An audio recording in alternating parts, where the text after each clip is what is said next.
অবশ্যই monsoon cover করে গেছে, এটা তো গতকাল আপনারা খবরেও দেখেছেন।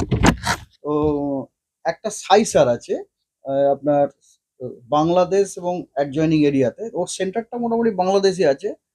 তবে ওই সাইসারটা আপনার সমুদ্রপৃষ্ঠ থেকে 7.6 কিলোমিটার পর্যন্ত বিস্তৃত আছে এবং ওই সাইসারটা আপনার সাউথওয়ার্ড টিল্টও করছে। এখন এই সাইসারটা 1.5 কিলোমিটার থেকে 7.6 কিলোমিটার। এখন অ্যাজ অন টুডেস ডে হয়তো এটা একটু বলা মুশকিলের ব্যাপার আছে, তবে বলা যায় না এই সাইসারটাই হয়তো ধরুন 24 ঘন্টা বা 48 ঘন্টা বাদে সমুদ্রপৃষ্ঠে ডিসেন্ড ডাউন করে গেল, করে গিয়ে একটা লো প্রেসার হয়ে গেল। তবে এটা হবেই সেটা এই মুহূর্তে বলার মতো পজিশন আমাদের নেই। তবে এই সম্ভাবনাকে আমরা উড়িয়েও দিতে পারি না। এটা এরকম অনেক সময় হয়েছে মনসুন সিজনে। এগুলোকে আমরা অনেক সময় বলি কি ইন সিটু ডেভেলপমেন্ট।